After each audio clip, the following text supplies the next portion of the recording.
വിശുദ്ധ ഔസേപ്പ് പിതാവിന്റെ മരണത്തിരുന്നാൾ തിരുസഭ ആചരിക്കുന്ന പുണ്യദിനമാണിത്. മഹാത്മാവായ വിശുദ്ധ ഔസേപ്പിനെ കുറിച്ച് നമുക്ക് അല്പനേരം വിചിന്തനം ചെയ്യാം. നമ്മുടെ കത്തോലിക്ക പാരമ്പര്യം അനുസരിച്ച് എല്ലാ കുടുംബങ്ങളിലും തന്നെ സന്ധ്യാപ്രാർത്ഥനയിൽ ഉൾപ്പെടുത്തിയിരിക്കുന്ന ഒരു പ്രാർത്ഥനയുണ്ട്, വിശുദ്ധ ഔസേപ്പിനോടുള്ള ജപം. അത് തുടങ്ങുന്നത് ഇപ്രകാരമാണ്: ഭാഗ്യപ്പെട്ട മാർ ഔസേപ്പേ. നമുക്ക് ചിന്തിക്കാം, വിശുദ്ധ ഔസേപ്പിനെ അഭിസംബോധന ചെയ്യുന്നത് ഭാഗ്യപ്പെട്ട മാർ ഔസേപ്പേ എന്നാണ്. നാം എന്തെങ്കിലും ചിന്തിച്ചിട്ടുണ്ടോ എന്തുകൊണ്ടാണ് ഈ പിതാവിനെ ഭാഗ്യപ്പെട്ടവനായി കണക്കാക്കുന്നത്? ഒരു വ്യക്തിയെ ഭാഗ്യപ്പെട്ടവനായി നാം കരുതുന്നത് എപ്പോഴാണ്? എല്ലാവിധ സൗകര്യങ്ങളോടും കൂടിയുള്ള ഒരു നല്ല വീടുള്ളവൻ, അല്ലെങ്കിൽ ഏറ്റവും നല്ല മോഡലിന്റെ കാർ ഉള്ളവൻ. നാട്ടിലായിരിക്കുന്നവർ ചിന്തിക്കുമ്പോൾ അമേരിക്കയിൽ നല്ല ജോലിയും വീടും ഉള്ളവൻ, അല്ലെങ്കിൽ ഒരാൾക്കൊരു ലോട്ടറി അടിച്ചാൽ നാം പറയും അയാളുടെ ഒരു ഭാഗ്യമേ. എന്നാൽ വിശുദ്ധ ഔസേപ്പിന്റെ ജീവിതത്തിലേക്ക് നോക്കിയാൽ ഈ പറഞ്ഞ ലിസ്റ്റിൽ എന്തെങ്കിലും ഉണ്ടായിരുന്നതായി നാം കാണുന്നില്ല. ബൈബിളിൽ ഒരിടത്തും വിശുദ്ധ ഔസേപ്പിന് ഇവയൊക്കെ ഉണ്ടായിരുന്നതായി പറയുന്നുമില്ല. ഇതൊന്നുമില്ലാതിരുന്നിട്ടും ഔസേപ്പ് പിതാവ് ഭാഗ്യപ്പെട്ടവനായിരുന്നു. എന്താണ് കാരണം? ദൈവത്തിന്റെ അമ്മയെയും ദൈവപുത്രനെയും സംരക്ഷിക്കുവാനും സ്നേഹിക്കുവാനും പരിപാലിക്കുവാനും ഈ മഹാത്മാവിന്റെ ജീവിതം കൊണ്ട് സാധിച്ചു. കഴിഞ്ഞ ആഴ്ചയിൽ ഷിക്കാഗോ സിറോ മലബാർ കത്തീഡ്രലിൽ വച്ച് കുടുംബ നവീകരണ ധ്യാനം നടക്കുകയായിരുന്നു. അതിന് നേതൃത്വം കൊടുത്ത് ബെൽത്തങ്ങാടി രൂപതാ മെത്രാനായ ബിഷപ്പ് ലോറൻസ് മുക്കുഴി ആ പിതാവ് ഇപ്രകാരം വിശുദ്ധ ഔസേപ്പിനെ കുറിച്ച് പറഞ്ഞപ്പോൾ അദ്ദേഹം കൂട്ടിച്ചേർത്തു: വിശുദ്ധ മത്തായിയുടെ സുവിശേഷത്തിൽ നാം സുവിശേഷ ഭാഗ്യങ്ങളെ കുറിച്ച് കാണുന്നു. ഈ അഷ്ടഭാഗ്യങ്ങളാണ് വിശുദ്ധ ഔസേപ്പിൽ ആപ്തമായിരിക്കുന്നത്. ഇവയോരോന്നും പിതാവിന്റെ ജീവിതത്തിൽ നാം വ്യക്തമായി കാണുന്നു. അതിനാലാണ് അദ്ദേഹം ഭാഗ്യവാനായത്. വിശുദ്ധ ഔസേപ്പിന്റെ ചില പ്രത്യേക ഗുണങ്ങൾ എന്തൊക്കെയായിരുന്നുവെന്ന് നമുക്കൊന്ന് കാണാം. ഒന്നാമതായി, അദ്ദേഹം സ്വപ്നങ്ങളുടെ മനുഷ്യനായിരുന്നു. പഴയ നിയമത്തിൽ ഉൽപ്പത്തി പുസ്തകത്തിൽ നാം ഒരു സ്വപ്നക്കാരനെ കാണുന്നുണ്ട്, പൂർവ്വ ഔസേപ്പ്. അവന്റെ സഹോദരന്മാരെ കാണാൻ ജോസഫ് വരുമ്പോൾ അവർ പറയുന്നു, ഇതാ സ്വപ്നക്കാരൻ വരുന്നുണ്ട്. ഇപ്രകാരം പുതിയ നിയമത്തിലെ ജോസഫും ഒരു സ്വപ്നക്കാരനായിരുന്നു. ഒന്നാമത്തെ സ്വപ്നമായിരുന്നു മത്തായിയുടെ സുവിശേഷം 1-ാം അധ്യായം 20-ാം വചനം.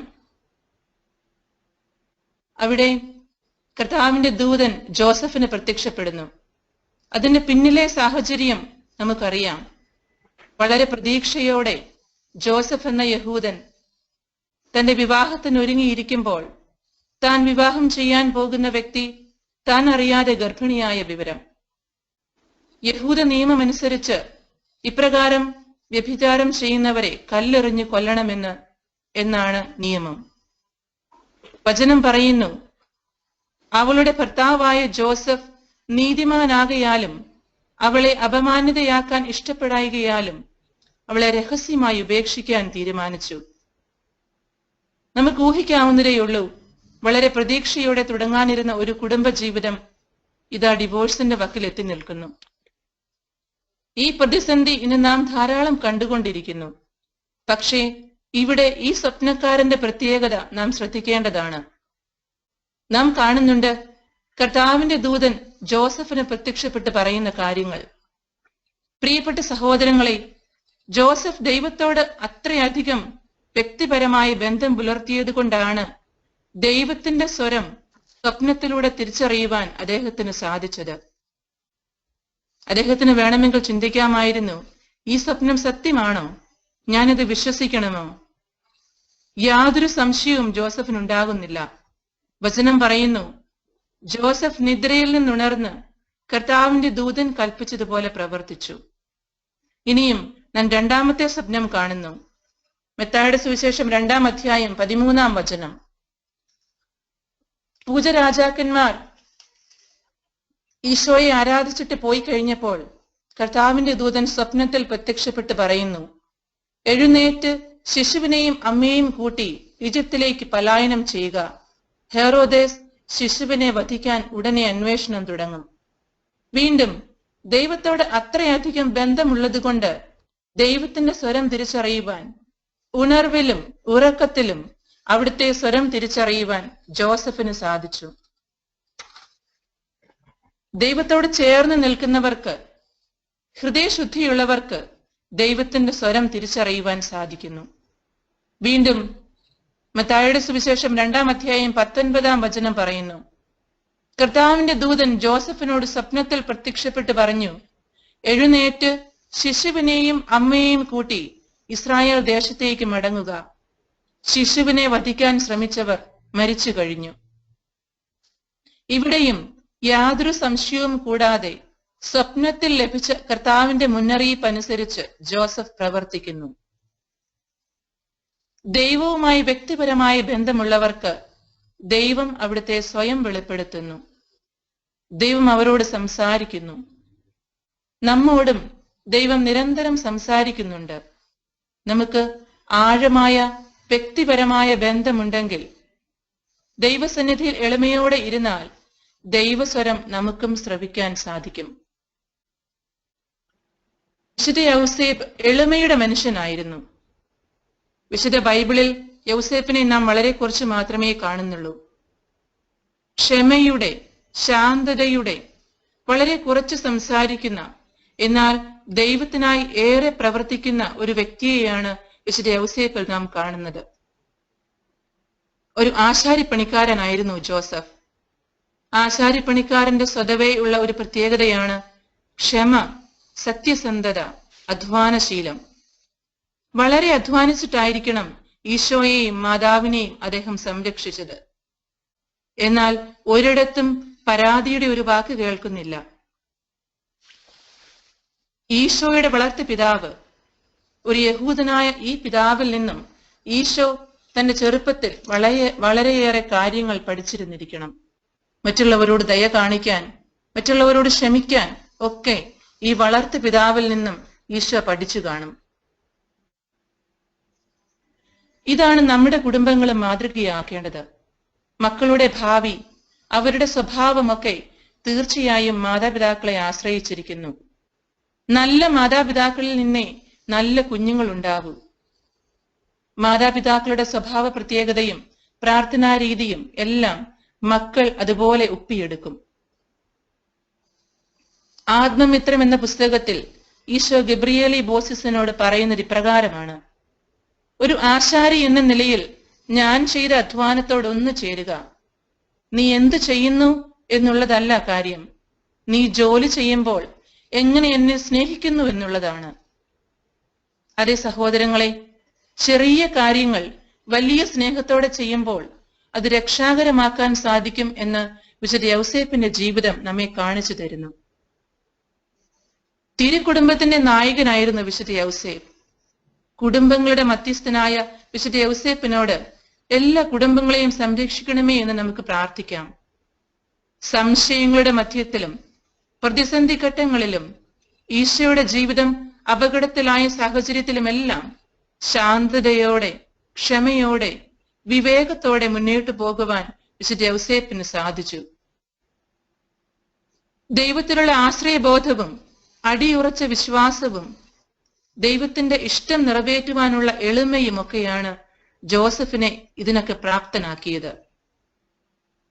ഗർഭിണിയായ ഭാര്യയ്ക്ക് പ്രസവിക്കാൻ ഒരിടം അന്വേഷിച്ച് നടക്കുമ്പോൾ, അമ്മയെയും കുഞ്ഞിനെയും കൊണ്ട് ഈജിപ്തിലേക്ക് പലായനം ചെയ്യുമ്പോൾ ഒക്കെ ദൈവം സംരക്ഷിച്ചു കൊള്ളും എന്നുള്ള വിശ്വാസത്തിൽ മുന്നേറിയിരുന്നു വിശുദ്ധ യൗസേപ്പ്.